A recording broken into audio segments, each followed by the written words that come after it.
అందరికీ నమస్కారం. వర్షాకాలం వచ్చిందంటే ప్రకృతి ఎంతో అందంగా కనిపిస్తుంది. కానీ ఇదే కాలంలో అనేక రకాల వ్యాధులు కూడా ఎక్కువగా వ్యాపిస్తాయి. చాలామంది జ్వరం, జలుబు, డెంగ్యూ, మలేరియా, విరోచనాలు వంటి సమస్యలతో బాధపడుతూ ఉంటారు.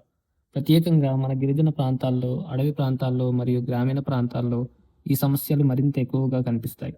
అందుకే ఈ వీడియోలో వర్షాకాలంలో వచ్చే ప్రధాన ఆరోగ్య సమస్యలు ఏమిటి? వాటి నుంచి ఎలా రక్షించుకోవాలి? ఇంట్లోనే తీసుకోవాల్సిన జాగ్రత్తలు ఏమిటి? అనే విషయాలను పూర్తిగా తెలుసుకుందాం. వీడియోని చివరి వరకు చూడండి. ఈ సమాచారం మీ కుటుంబానికి కూడా ఉపయోగపడుతుంది. వర్షాలు పడినప్పుడు నీరు నిల్వ ఉండటం వల్ల దోమలు వేగంగా పెరుగుతాయి.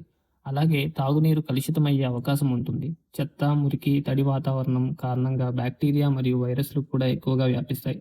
అందుకే ఈ కాలంలో ముఖ్యంగా ఈ వ్యాధులు ఎక్కువగా వస్తాయి. అవే డెంగ్యూ, మలేరియా, టైఫాయిడ్, విరోచనాలు, వైరల్ ఫీవర్, జలుబు, దగ్గు. ఇవి చిన్న సమస్యలుగా అనిపించినా నిర్లక్ష్యం చేస్తే ప్రమాదకరంగా మారవచ్చు. డెంగ్యూ మరియు మలేరియా ప్రధానంగా దోమల ద్వారా వ్యాపిస్తాయి. అందుకే మొదట దోమలను నియంత్రించడం చాలా ముఖ్యం. మీ ఇంటి చుట్టూ పాత టైర్లు, కొబ్బరి చిప్పలు, బకెట్లు, డ్రమ్ములు, కుండీలు ఇవన్నీ నీరు నిల్వ ఉండకుండా చూడాలి. రాత్రి సమయంలో దోమ తెరలు ఉపయోగించండి. పూర్తి చేతుల బట్టలు ధరించండి. చిన్నపిల్లలను ప్రత్యేకంగా కాపాడండి.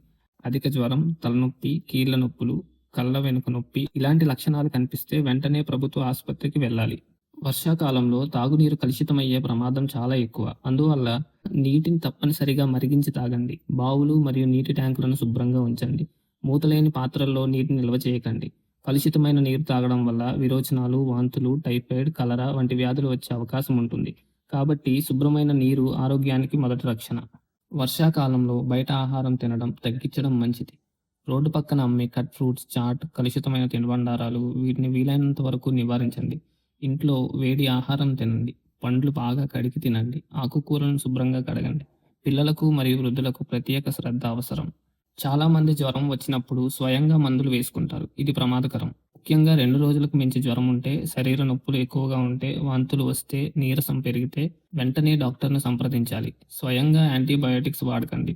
ప్రభుత్వ ఆసుపత్రుల్లో పరీక్షలు మరియు చికిత్స అందుబాటులో ఉంటాయి. వర్షాకాలంలో పిల్లలు మరియు వృద్ధులు త్వరగా అనారోగ్యానికి గురవుతారు. వారికి శుభ్రమైన నీరు ఇవ్వండి. వేడి ఆహారం ఇవ్వండి. తడిసిన బట్టలు వెంటనే మార్చండి. రాత్రి దోమతెర తప్పనిసరిగా ఉపయోగించండి. చిన్న జ్వరమైనా నిర్లక్ష్యం చేయకండి. మిత్రులారా, వర్షాకాలంలో ఆరోగ్యాన్ని కాపాడుకోవడం చాలా సులభం. మనం గుర్తుంచుకోవాల్సిన ముఖ్య విషయాలు: నీరు నిల్వ ఉండనివ్వకండి. దోమల నుంచి రక్షణ పొందండి. మరిగించిన నీరు తాగండి. శుభ్రమైన ఆహారం తీసుకోండి. జ్వరం వస్తే వెంటనే పరీక్ష చేయించుకోండి. ఈ చిన్న జాగ్రత్తలు మీ కుటుంబాన్ని పెద్ద ఆరోగ్య సమస్యల నుండి కాపాడగలవు. ఈ వీడియో మీకు ఉపయోగపడితే లైక్ చేయండి, షేర్ చేయండి మరియు మన ఛానల్ను సబ్స్క్రైబ్ చేసుకోండి. మరో ఉపయోగకరమైన అవగాహన వీడియోతో మళ్ళీ కలుద్దాం. ధన్యవాదాలు.